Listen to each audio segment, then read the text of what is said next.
વિદ્યાર્થી મિત્રો, ધોરણ 10 સામાજિક વિજ્ઞાન આપણે અગાઉ પ્રકરણ 1 ની ચર્ચા પૂરી કરી. સ્વાધ્યાય પણ તમને આપવામાં આવ્યો, તમારે સ્વાધ્યાય લખી લેવાનો. હવે આપણે અહીંયા આપણા અભ્યાસક્રમ પ્રમાણે પ્રકરણ 8 લઈએ છીએ. પ્રકરણ 1 પછી બીજો એકમ, એટલે બીજા એકમમાં 8મું પ્રકરણ આપણે ચલાવવું પડે. 8મું પ્રકરણ છે કુદરતી સંસાધન.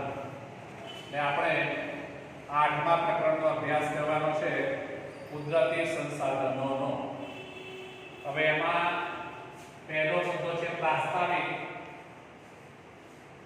મતલબ કે આ પ્રકરણની અંદર આપણે કયા કયા મુદ્દાઓની ચર્ચા કરવાની છે એ આપણને ટૂંક સાર એની અંદર આપેલો હશે. તો પ્રાસ્તાવિકમાં આપણે જોઈએ તો સંસાધન દ્વારા માનવીની જરૂરિયાતો થોડા ઘણા અંશે કે પૂરેપૂરી સંતોષી શકાય છે. તો આપણે જેને સંસાધન કહીએ છીએ એ સંસાધન એટલે એવી બાબત છે કે જેના દ્વારા માનવી પોતાની જરૂરિયાતો સંતોષે છે. જરૂરિયાત સંતોષવામાં કે છે કે કેટલીક જરૂરિયાતો એવી હોય છે કે જે પૂરેપૂરી સંતોષવાની હોય છે. તરસ લાગે એટલે જેટલી તરસ હોય તેટલું આપણે પાણી પીએ. ભૂખ લાગે જેટલા ખોરાકની જરૂરિયાત હોય એટલો ખોરાક આપણે ખાઈએ. એટલે આપણે એક તરસને કે ભૂખને પૂરેપૂરી સંતોષી છે એમ કહેવાય છે. કેટલીક જરૂરિયાતો એવી છે કે જે આંશિક હોય છે, આપણે પૂરેપૂરી સંતોષી શકતા નથી, પણ આંશિક કે પૂરેપૂરી આપણે જરૂરિયાત સંતોષીએ છીએ એ જેના દ્વારા સંતોષીએ છીએ એને જ સંસાધન કહેવામાં આવે છે. કુદરતમાં હજારો તત્વો પડેલા છે પણ તેને આપણે સંસાધન કહી શકતા નથી. હવે જેનાથી આપણે સંસાધનની જરૂરિયાત સંતોષવા માટે છે, કુદરતની અંદર એટલા બધા તત્વો પડેલા છે કે જેને આપણે આપણા જીવનમાં એનો ઉપયોગ આપણે કરતા હોઈએ છીએ. પણ છતાંય અહીં એ વાત કરેલી છે કે તમામે તમામ તત્વોને, એટલે કુદરતી જેટલા પણ તત્વો છે તે બધા તત્વોને આપણે કહે છે કે સંસાધન કહીશું નહીં, પરંતુ માનવી તેના વિશિષ્ટ જે જ્ઞાન અને કૌશલ્ય છે એના દ્વારા એના ઉપયોગમાં એ લે. બીજી રીતે કહીએ તો જે વસ્તુ ઉપર માનવી આશ્રિત કે નિર્ભર હોય, જેમાંથી મનુષ્યની જરૂરિયાત પૂરી થાય અને માનવી પાસે તેનો ઉપયોગ કરવાની શારીરિક કે બૌદ્ધિક ક્ષમતા હોય, તો એને આપણે સંસાધન કહીશું. તો એ રીતે આપણે જોઈએ તો કોઈ પણ વસ્તુ માનવ જરૂરિયાતો પૂરી કરવા ઉપયોગમાં લેવાય ત્યારે તે સંસાધન બને છે ટૂંકમાં. તો અહીંયા કુદરતી બધા જ તત્વો અથવા આપણી આસપાસ રહેલી બધી જ વસ્તુઓ જે સંસાધન નથી, પણ એમાંથી જે પણ તત્વ કે જે સાધન કે જે વસ્તુનો આપણે આપણી જરૂરિયાતને પૂર્ણ કરવામાં એનો ઉપયોગ કરીએ છીએ, એટલે આપણને જીવન જીવવામાં જે તત્વો, જે વસ્તુઓ, જે બાબતો આપણને ઉપયોગી થાય છે એ વસ્તુઓ, તત્વો, બાબતો એટલે એને આપણે સંસાધન કહીશું. તો પ્રાચીન સમયમાં જમીનમાં દટાયેલ ખનિજોની માનવીને જાણકારી ન હતી ત્યારે તે સંસાધન ન હતું કહેવાતું. ઉદાહરણ આપ્યું છે આપણે કે વર્ષો પહેલા જમીનની અંદર દટાયેલા જે ખનિજો છે એનું સંશોધન નહોતું થયું. ખનિજ તેલ, કોલસો કે જે કંઈ પણ જમીનમાં પડેલું છે, પણ એ બધા કુદરતી તત્વો છે, આપણે એને શોધી કાઢ્યા નહોતા. અને જ્યાં સુધી નહોતા શોધ્યા ત્યાં સુધી આપણે ઉપયોગ નહોતા કરતા એટલે સંસાધન ના કહેવાય. આજે એ જ ખનિજોનો આપણે શું કરી રહ્યા છે, ઉપયોગ કરી રહ્યા છે. જમીનમાંથી એ ખનિજો શોધી કાઢ્યા, આપણે આપણા જીવનને ચલાવવા માટે ખનિજોનો ઉપયોગ કરતા થયા, અને એ રીતે આપણે એ જ તત્વો કે એક સમયે જેને આપણે સંસાધન નહોતા કહેતા, એ આજે આપણા માટે એ સંસાધન કહેવાય છે. તો કુદરતી સંસાધનમાં ઉપયોગિતા અને કાર્ય કરવાની યોગ્યતા બંને ગુણધર્મો હોવા જરૂરી છે. જો કુદરતી સંસાધન આપણે જેને કહીશું એમાં બે તત્વોની વાત કરેલી છે, બે ગુણધર્મોની વાત કરેલી છે. એક છે એની ઉપયોગિતા અને બીજી બાબત છે કે એની અંદર કાર્ય કરવાની યોગ્યતા. અને આ બંને ગુણધર્મ એ એની અંદર હોવા જરૂર છે. કુદરત, માનવ અને સંસ્કૃતિ આ ત્રણેયની પરસ્પર પ્રક્રિયા દ્વારા સંસાધન બને છે. તો આપણે જેને સંસાધન કહીએ છીએ, જે પણ વસ્તુ, જે પણ તત્વ કે જે પણ બાબત એ આપણા માટે સંસાધન બન્યું, પણ ક્યારે? તેમાં માનવી, સંસ્કૃતિ અને કુદરત આ ત્રણેયની પ્રક્રિયા થાય છે.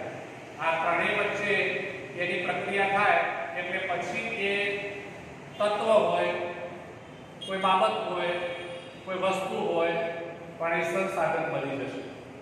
તો બસ આપણે આને કહીશું કુદરતી સંસાધન એટલે શું, એનો જવાબ આપણને એમાં આપવામાં આવ્યો, અને એ પ્રાસ્તાવિકની અંદર જ આપણે જવાબ આપી દીધો છે કે કુદરતી સંસાધન અથવા સંસાધન એટલે શું. હવે આ સંસાધનોનો ઉપયોગ આપણે શામાં કરીએ છીએ, કઈ રીતે કરીએ છીએ, ક્યારે કરીએ છીએ, આ બધી બાબતો જેની અંદર આવે છે. એટલે મુદ્દો બને છે સંસાધનોના ઉપયોગો. કોઈ પણ સંસાધન આપણે કહીએ તો જેને પણ સંસાધન કીધેલું છે એનો આપણે ઉપયોગ કરતા હોઈએ છીએ. તો સંસાધનો આપણને જુદી જુદી રીતે ઉપયોગી છે. માનવ જીવનના દરેક તબક્કે તેની કોઈને કોઈ ભૂમિકા આપણને ધ્યાનમાં આવે છે. સંસાધનની ભૂમિકા આપણા જીવનના કોઈને કોઈ તબક્કે એ આપણી અંદર કહે છે કે એ ધ્યાનમાં આવવાની છે. તો ખેતી પ્રવૃત્તિથી ઉદ્યોગ પ્રવૃત્તિ સુધીની તમામ પ્રવૃત્તિ છેવટે પ્રત્યક્ષ કે પરોક્ષ રીતે કુદરતી સંસાધનો પર અવલંબે છે. હવે આપણે આ વાત કરેલી છે કે આપણે ખેતીની પ્રવૃત્તિથી શરૂ કરી અને ઉદ્યોગો સ્થાપેલા છે, એ ઉદ્યોગો સુધીની જે પ્રવૃત્તિઓ કરીએ છીએ એમાં કહે છે કે કોઈને કોઈ રીતે પેલું સંસાધન, કુદરતી સંસાધન એ અવલંબે છે. અવલંબે છે એટલે આધાર રાખે છે. તો આપણે પ્રવૃત્તિ કરવા માટે કુદરતી સંસાધનો ઉપર આધાર રાખવો પડે છે. જેમ કે ખેતી કરવી હોય તોય, ઉદ્યોગ ચલાવવા હોય તોય. ખેતી કરવી હોય તો એમાં પાણીની જરૂર પડે. પાણીનો ખેતીમાં આપણે ઉપયોગ કરતા થયા એટલે પાણી એ કુદરતી સંસાધન થયું. એ જ પાણીનો ઉપયોગ આપણે ઉદ્યોગ ચલાવવો હોય તો એમાં પણ પાણીની જરૂર પડે છે. નાના મોટા ઉદ્યોગો પાણી વિના ચાલે જ નહીં. અને એટલે આપણે ઉદ્યોગોની અંદર પણ પાણીનો ઉપયોગ કરીએ છીએ. પાણી એ કુદરતી સંપત્તિ છે. આપણે એનો ઉપયોગ બરાબર છે ઉદ્યોગમાં કર્યો, પ્રવૃત્તિ કરવા માટે કર્યો, એટલે એ પાણી સંસાધન બન્યું, કુદરતી સંસાધન બન્યું. તો આ તેના ઉપયોગો વિશે આપણે વિગતે ચર્ચા કરીએ તો સંસાધનના ઉપયોગમાં પહેલો ઉપયોગ આપણે લઈએ તો ખોરાક તરીકે. જો સંસાધન ખોરાક તરીકે, તો આપણે ખોરાક ખાઈએ છીએ. માનવી ખોરાકની જરૂરિયાત વિવિધ સંસાધનમાંથી જ પૂરી થાય છે. કુદરતી રીતે થતા ફળો, ખેતી દ્વારા સાપડતા વિવિધ ધાન્ય પાકો, પાલતુ પ્રાણીઓ દ્વારા પ્રાપ્ત થતી દૂધ અને તેની બનાવટો તથા માંસ, જળાશયમાંથી મળતા માછલા અને જળચર, મધમાખી દ્વારા બનેલું મધ વગેરે ચીજો એ ખાદ્ય સામગ્રી તરીકે આપણે ઉપયોગમાં લઈએ છીએ. તો ખોરાક તરીકે જે પણ વસ્તુઓનો ઉપયોગ આપણે કર્યો એ કુદરતી રીતે આપણને પ્રાપ્ત થાય છે. આપણે વાત કરીએ કે ખેતીમાંથી કેટલી પ્રાપ્ત થાય છે, કેટલી પાણીમાંથી પ્રાપ્ત થાય છે. મત્સ્ય ઉદ્યોગની વાત કરીએ તો એ પાણીમાંથી પ્રાપ્ત થાય છે. મધમાખીઓ દ્વારા મધ જંગલમાંથી આપણને પ્રાપ્ત થાય છે. આ બધા કુદરતી સંસાધનો છે.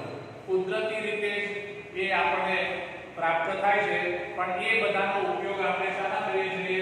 ખોરાક તરીકે કરીએ છીએ. એટલે સંસાધનનો પહેલો ઉપયોગ ખોરાક તરીકે થયો. શું થશે? સંસાધનનો પહેલો ઉપયોગ આપણે ખોરાક તરીકે કરીએ છીએ. બીજા નંબરે સંસાધનનો કાચા માલના સ્ત્રોત તરીકે પણ ઉપયોગ કરીએ છીએ. કોઈ પણ વસ્તુ બનાવવી હોય તો એમાં રો મટીરીયલ કાચો માલ જોઈએ. જેમ કે કાપડ બનાવવું છે તો એની અંદર રૂ જોઈએ. ખાંડ બનાવવી છે તો એની અંદર શેરડી જોઈએ.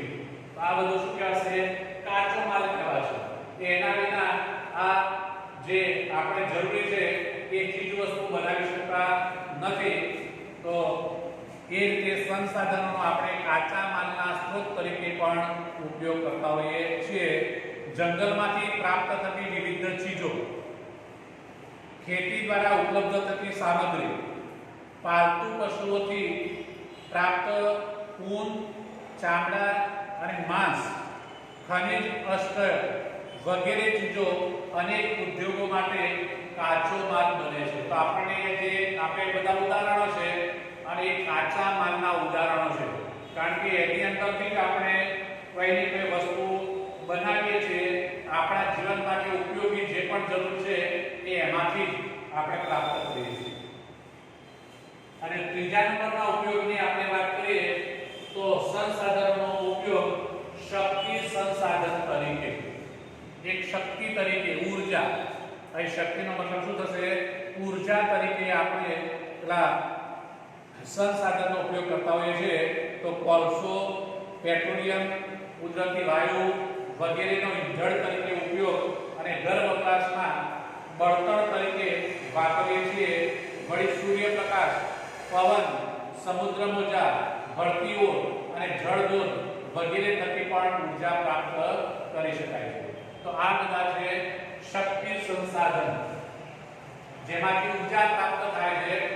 બળતણ તરીકે આપણે એનો ઉપયોગ કરીએ છીએ અને એટલે એ શક્તિ સંસાધન તરીકે એનો ઉપયોગ કહેવાય. તો આ રીતે આપણે સંસાધનના ઉપયોગો ત્રણ રીતે કરીએ છીએ: ખોરાક તરીકે, કાચા માલના સ્ત્રોત તરીકે અને શક્તિ સંસાધન તરીકે. હવે એ જે સંસાધનો છે એ સંસાધનો કયા કયા પ્રકારના છે એવો પ્રશ્ન આવે એટલે આપણે મુદ્દો આવે છે કુદરતી સંસાધનોના પ્રકાર. ટૂંકમાં સંસાધનના પ્રકાર કેટલા અને કયા કયા, તો એ જવાબ આપણને મળશે. તો સંસાધનોને નીચે મુજબ વર્ગીકૃત કરવામાં આવેલા છે. તો આ સંસાધનોનું વર્ગીકરણ કરવામાં આવેલું છે. ત્રણ ભાગમાં એનું વર્ગીકરણ થયેલું છે. તો એક છે માલિકીને આધારે સંસાધન પ્રકાર. શું થશે? માલિકીને આધારે સંસાધનોનો પ્રકાર. બીજો છે પુનઃ પ્રાપ્યતાને આધારે સંસાધનો. અને ત્રીજા નંબરની અંદર વિતરણ ક્ષેત્રને આધારે સંસાધનો પ્રકાર. તો એ રીતે આપણે સંસાધનના ત્રણ પ્રકારો પાડીએ છીએ. જેમાં પહેલો આવશે માલિકીને આધારે સંસાધન. શું આવશે? માલિકીને આધારે. હવે માલિકીને આધારે આપણે સંસાધનના પ્રકારની વાત કરીએ તો એમાં પણ ત્રણ ભાગ પડી જાય, ત્રણ પ્રકાર પડી જાય. તો માલિકીની દ્રષ્ટિએ પહેલો પ્રકાર જોઈએ એટલે વ્યક્તિગત સંસાધન. કયો મુદ્દો આવશે? વ્યક્તિગત સંસાધન. આની અંદર આવે વ્યક્તિગત બરાબર. માલિકીને આધારે પહેલો પ્રકાર શું પડશે? વ્યક્તિગત સંસાધન. વ્યક્તિગત એટલે વ્યક્તિનું પોતાનું, પ્રાઇવેટ, પર્સનલ, એટલે વ્યક્તિગત કહેવાશે. જેમ કે કોઈ વ્યક્તિ કે પરિવારની માલિકી કોઈ વસ્તુની હોય એટલે વ્યક્તિગત સંસાધન થયું. જેમ કે જમીન, તો જમીન એ કોઈ વ્યક્તિની હશે. મકાન, મકાન કોઈ વ્યક્તિનું હશે, તો જે વ્યક્તિનું મકાન છે એનો એ માલિક છે, તો મકાન એ સંસાધન છે, પણ તે વ્યક્તિનું છે એટલે વ્યક્તિ સંસાધન થયું. કઈ થઈ ગયું? પહેલો પ્રકાર બની ગયો વ્યક્તિ સંસાધન. બીજો પ્રકાર બને છે રાષ્ટ્રીય સંસાધન. કયો પ્રકાર બનશે? રાષ્ટ્રીય સંસાધન. એટલે રાષ્ટ્રીય,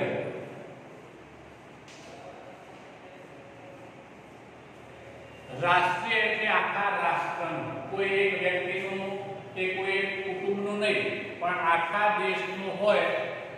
બરાબર. તો એને રાષ્ટ્રીય કહેવાશે. તો કોઈ પણ દેશ કે પ્રદેશની સાર્વજનિક સંપત્તિ હોય એને રાષ્ટ્રીય સંસાધન એટલે બીજો પ્રકાર કહેવાશે. દાખલા તરીકે આપણે વાત કરીએ ભારતનું લશ્કર, ભારતનો આંતરરાષ્ટ્રીય વ્યાપાર, તો એ દેશનો વ્યાપાર છે, દેશનું લશ્કર છે, દેશની સંપત્તિ છે, અને એટલે દેશની જે સંપત્તિ છે એ રાષ્ટ્રીય સંપત્તિ કહેવાશે. તો એ આખા રાષ્ટ્રનું સાધન છે, એટલે એને રાષ્ટ્રીય સંસાધન કહેવાય. કેવું કહેવાશે? રાષ્ટ્રીય સંસાધન. તો પેલું એક જ વ્યક્તિનું હતું, વ્યક્તિની માલિકીનું હતું એટલે વ્યક્તિગત સંસાધન થયું. આખા દેશનું છે એટલે રાષ્ટ્રીય સંસાધન થયું. અને ત્રીજો પ્રકાર આપણે લઈએ તો વૈશ્વિક સંસાધન. રાષ્ટ્રીય જે શબ્દ છે એવો બીજો શબ્દ છે વૈશ્વિક. વૈશ્વિક એટલે આખા વિશ્વનું. તો કોઈ એક દેશ નહીં, પણ આખી દુનિયાના જેટલા પણ દેશો છે એ બધાની માલિકી એની અંદર હોય એટલે એને વૈશ્વિક કહેવાય. સમગ્ર દુનિયાની ભૌતિક અને અભૌતિક એવી તમામ સંપત્તિ જેનો ઉપયોગ માનવ કલ્યાણ માટે થતો હોય છે. તો અહીંયા આપણે આખા દુનિયાની જે સંપત્તિ છે અને દુનિયાની જે વસ્તી છે, દુનિયાના જે માનવો છે એ સંપત્તિનો ઉપયોગ કરે છે. દરેક માનવ દરેક સંપત્તિનો દુનિયા ઉપર ઉપયોગ કરે એટલે ત્રીજો પ્રકાર બની જાય. કેવી કહેવાય? વૈશ્વિક સંસાધન. એવું કહેવાય વૈશ્વિક સંસાધન. તો વિશ્વના બધા જ રાષ્ટ્રોની સહિયારી માલિકીના સંસાધનો, એટલે આખા વિશ્વના જે મઝિયારા આપણે બોલીએ છીએ ને, સહિયારા જે સાધનો છે એ વૈશ્વિક સંપત્તિ કહેવાશે. વૈશ્વિક સંપત્તિ એટલે એ વૈશ્વિક સંસાધન કહેવાશે. એ રીતે આપણે જોવા જઈએ તો અહીંયા પહેલો પ્રકાર પડે છે માલિકીને આધારે સંસાધનો, અને એમાં 1, 2 અને 3 પ્રકાર એના થાય છે.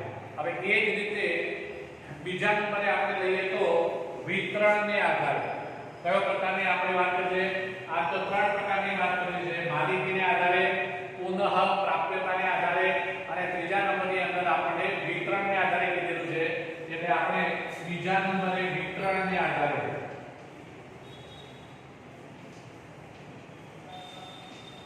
આપણે એની વાત કરીએ છીએ. તો વિતરણને આધારે જોવા જઈએ તો 4 પ્રકાર પડે છે.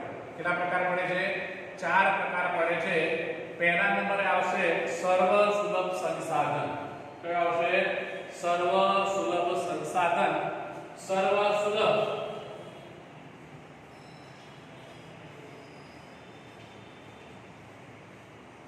સર્વ એટલે બધાને, સુલભ એટલે સરળતાથી, બધાને સરળતાથી પ્રાપ્ત થાય એવું કોઈ સાધન હોય એટલે એને સર્વસુલભ કહેવાશે.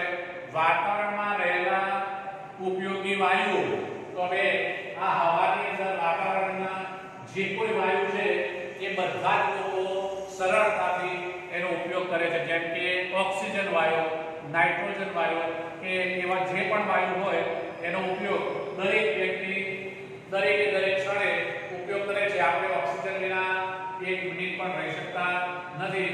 એનો મતલબ કે આખા વિશ્વની અંદર, બરાબર ને, બધા જ લોકો સરળતાથી ઓક્સિજન હવામાંથી લે છે. તો એ કેવું કહેવાશે? સર્વ સુલભ. અહીં ઉપર કદાચ આપણે એને જોઈએ તો વૈશ્વિક કહેવાય, કારણ કે આખા વિશ્વનું છે. પણ અહીંયા આપણે જોઈએ વિતરણની અંદર તો એ સર્વ સુલભ સંસાધન કહેવાય. નાઇટ્રોજન છે કે એવા કોઈ પણ પ્રકારનો વાયુ. બીજા નંબરની અંદર લઈએ તો સામાન્ય સુલભ. અહીંયા સર્વ સુલભ હતો એની જગ્યાએ શબ્દ આવશે સામાન્ય. સુલભ, સુલભ એટલે સરળતાથી, સામાન્ય એટલે લગભગ બધાને જનરલી રીતે બધાને પ્રાપ્ત થતું હોય એટલે એ પણ સામાન્ય કહેવાય. આમે આપણે સામાન્ય શબ્દનો ઉપયોગ વારે ઘડીએ કરતા જોઈએ છીએ. જેમ કે જમીન છે, જળ છે, ગૌચર છે, બરાબર. આ બધી જે બાબતો છે એ સામાન્ય સુલભ છે. સામાન્ય રીતે બધા પાસે એ હોય જ છે અને સામાન્ય રીતે બધા પાસે જે ઉપલબ્ધ હોય એ બીજા પ્રકારમાં આવશે સામાન્ય સુલભની અંદર. એટલે જમીનની વાત કરીએ, પાણીની વાત કરીએ, બધાને મળી રહે. ત્રીજા નંબરની વાત કરીએ તો વિરલ સંસાધન. કયો શબ્દ આવશે? વિરલ. નામ જ છે વિરલ અને વિરલ એટલે ભાગ્ય. વિરલનો મતલબ શું થાય? બહુ ઓછા પ્રમાણમાં હોય તો આપણે વિરલ શબ્દ લઈએ છીએ. તો જેનું પ્રાપ્તિ સ્થાન મર્યાદિત હોય તેવી જે પણ બાબતો છે, વસ્તુઓ છે, તો એ ત્રીજા પ્રકારમાં આવશે વિતરણને આધારે વિરલ ગણાશે. અને એમાં ખાસ કરીને કોલસો છે, પેટ્રોલિયમ છે, તાંબુ છે, સોનું છે, યુરેનિયમ છે. ટૂંકમાં ખનિજો, આપણે જમીનમાંથી જે કંઈ ખનિજો પ્રાપ્ત થાય છે એ બધાને પ્રાપ્ત થતી નથી. આ બધી જ ખનિજો ભારતમાંથી પ્રાપ્ત થતી નથી કે કોઈ પણ એક દેશમાં બધી ખનિજો મળતી બનશે તો કોઈ એક દેશમાં એ વધારે પ્રમાણમાં ખનિજ મળશે અને એ જ ખનિજ બીજા દેશ પાસે નહીં હોય અને એટલે એને કેવું કહેવાશે? વિરલ કહેવાય. કેવું કહેવાય? વિરલ સંસાધન. અને ચોથો પ્રકાર પણ એમાં પડે છે છેલ્લો એકલ. કયો શબ્દ આવશે? એકલ સંસાધન. એકલ એટલે એકાદ જ, ભાગ્યે એકાદ બે જગ્યાએ આપણને જોવા મળે, બાકી જોવા મળે નહીં. તો એને આપણે એકલ સંસાધન કહીશું. દુનિયામાં ભાગ્યે એક કે બે સ્થળે એ ખનિજો જોવા મળતી હોય છે. દાખલા તરીકે ક્રાયોલાઇટ નામનું ખનિજ છે એ આખા વિશ્વની અંદર એકમાત્ર ગ્રીનલેન્ડમાં જ મળે છે. તો આખી પૃથ્વી ઉપર આટલા બધા વિશ્વના દેશો છે એમાંથી એકમાત્ર દેશ ગ્રીનલેન્ડની અંદર જ આ ક્રાયોલાઇટ ખનિજ પ્રાપ્ત થાય છે. એટલે એને આપણે એકલ સંસાધન કહીશું. એક જ જગ્યાએ, બીજા કોઈની પાસે નથી, એટલે એકલ સંસાધન. તો એ રીતે આપણે જોવા જઈએ તો માલિકીને આધારે આવા 3 પ્રકાર પાડ્યા, વિતરણને આધારે આવા 4 પ્રકાર પાડ્યા અને પ્રકારના પ્રકાર પડતા જાય છે. શાની અંદર? સંસાધનના પ્રકારો. કયો શબ્દ છે અહીંયા? મુખ્ય સંસાધનના પ્રકારો છે, બરાબર છે. આ બેની ચર્ચા આપણે કરી, માલિકીને આધારે, વિતરણને આધારે.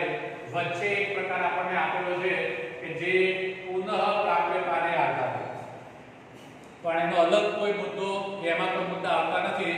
એની ચર્ચા આપણે એ સમગ્ર તૈયાર કરેલી છે. તો કોષ્ટકમાં જોઈને 2 પ્રકારની વિગતો તમે જોઈ ગયા. આ એક પ્રકારની અને આ બીજા પ્રકારની. હવે પુસ્તકમાં જોશો એટલે એનું કોષ્ટક આપેલું હશે. મેં જે અહીંયા લખેલા છે પ્રકાર એ પ્રમાણે એની બરાબર ક્ષેત્ર, વિગત, ઉદાહરણ એના કોષ્ટક આપેલા છે. તો સંસાધનના અન્ય રીતે પણ વિભાગો પાડી શકાય છે. હવે આ રીતે તો આપણે 3 પ્રકાર પાડ્યા, માલિકીને આધારે, વિતરણને આધારે કે પુનઃ પ્રાપ્યતાને આધારે. પણ બીજી રીતે પણ કહે છે કે આપણે આ સંસાધનોના વિભાગ પાડીએ છીએ, પ્રકાર પાડીએ છીએ તો જેમાં 2 નવા શબ્દ આવે છે. એક શબ્દ છે નવીનીકરણીય અને બીજો શબ્દ છે અનવીનીકરણીય. શબ્દ એકનો એક જ છે, નવીનીકરણીય, પણ એ શબ્દની આગળ અ લગાડ્યો એટલે અનવીનીકરણીય એવો શબ્દ થઈ ગયો. એટલે આ બંને એકબીજાના વિરોધી થઈ ગયા. નવીનીકરણીય અને અનવીનીકરણીય એવા 2 ભાગ પડે છે. તો કેટલાક સંસાધનો પોતાની મેળે જ ચોક્કસ સમય મર્યાદામાં એ વપરાશ ઈચ્છાને પૂરી કરે છે. અર્થાત બીજા શબ્દમાં આપણે એને અખૂટ કહીશું. એ ક્યારેય તૂટે જ નહીં. એ જેમ વપરાય, બરાબર છે, એને આવે જ કરે. આપણે કૂવામાંથી પાણી કાઢી લઈએ તો એ બરાબર છે. તો એ અખૂટ કેવા છે? એ રીતે અહીંયા નવીનીકરણીય શબ્દ આપ્યો. નવીનીકરણીય અને બીજા શબ્દમાં અખૂટ પણ કહી શકાય. એટલે કેટલાક કુદરતી તત્વો એવા છે કે જે અખૂટ છે, ક્યારે એ ખૂટતા નથી, એ પોતાની પૂર્તિ પોતાની જાતે કરે છે, એટલે એ નવીનીકરણીય છે, અખૂટ છે. દાખલા તરીકે આપણે ઉદાહરણની વાત કરીએ તો જંગલો. તો જે જંગલો છે આપણે કાપી નાખીએ તો એ ત્યાં ફરીથી જંગલ ઝાડ ઉગે છે, પાછું જંગલ તૈયાર થાય છે. સૂર્યપ્રકાશ તો એ ક્યારેક ફૂટવાનો છે નહીં, ચાલુ ને ચાલુ જ હોય છે. પશુ પક્ષીઓ બરાબર છે, જન્મે છે ને મૃત્યુ પામે છે, નવા જન્મે છે, તેના મૃત્યુ પામે છે, નવા જન્મે છે, અને એમ એ સમય મર્યાદા અમુક સમયમાં અમુક પ્રમાણમાં બરાબર છે એ વધતા જાય છે. એટલે પોતાની જે પૂર્તિ હિસ્સો જે છે એ પૂરો કરે છે, એટલે નવીનીકરણીય ગણાય. તો આ વર્ગમાં એ આવે છે તેને નવીનીકરણીય સંસાધનો કહેવાય છે. જ્યારે અનવીનીકરણીય સંસાધનો કે જે સંસાધનો એકવાર વપરાઈ ગયા પછી પુનઃમાં ઉપયોગમાં લઈ શકાતા નથી. તો પેલા એવા છે કે વપરાય છે તે વધે જાય છે, આવી જાય છે, એટલે પોતાનો જે હિસ્સો જેટલો ખલાસ થઈ ગયો એટલો નવો ઉમેરાતો જાય છે, એટલે નવીનીકરણીય છે. પણ અનવીનીકરણીય એટલે આ એવા સંસાધનો છે કે આપણે એકવાર એને વાપરી નાખ્યા, એ જેટલા વપરાઈ ગયા એ ફરીથી આવશે નહીં. એટલે એનો મતલબ એવો થયો કે કોઈ એક સમય આવશે કે તૂટી પડશે, ખલાસ થઈ જશે. જેમ કે આપણે પેટ્રોલિયમની વાત કરીએ તો જમીનમાંથી જે ખનિજ દ્રવ્યો આપણે કાઢીએ છીએ બરાબર, જેટલા રોજે રોજ કાઢીને વાપરીએ છીએ એ વપરાઈ ગયા બરાબર છે. એમાંથી કશું ફરીથી પૂરું થતું નથી, નવા કાઢવા પડે. તો એ રીતે એક સમય એવો આવશે કે પૃથ્વીની અંદર પડેલા તત્વો ખલાસ થઈ જશે. કોલસો હશે બરાબર છે, પેટ્રોલિયમ હશે, ખલાસ થઈ જશે. તો એ અનવીનીકરણીય કહેવાય. શું કહેવાશે? એને અનવીનીકરણીય કહેવાય. તો આમ નજીકના ભવિષ્યમાં તેનું પુનઃનિર્માણ અશક્ય છે અને ખનિજ કોલસો, પેટ્રોલિયમ, કુદરતી વાયુનો વપરાશ આ વર્ગમાં થાય. આવે શબ્દ એટલે ખનિજો આપણે જેમને કહીએ છીએ એ એકવાર વપરાઈ ગયા પછી એની પૂર્તિ થતી નથી. એટલે એ ખનિજો શું કરવું પડે? પૂર્તિ જ પડે. એટલે એ રીતે આપણે જોઈએ તો સંસાધનના પ્રકારો બરાબર એની ચર્ચા અહીંયા પૂરી થાય છે. ત્યાર પછીનો મુદ્દો સંસાધનોનું આયોજન અને સંરક્ષણ આવશે. નેક્સ્ટ વિડિયોમાં ચર્ચા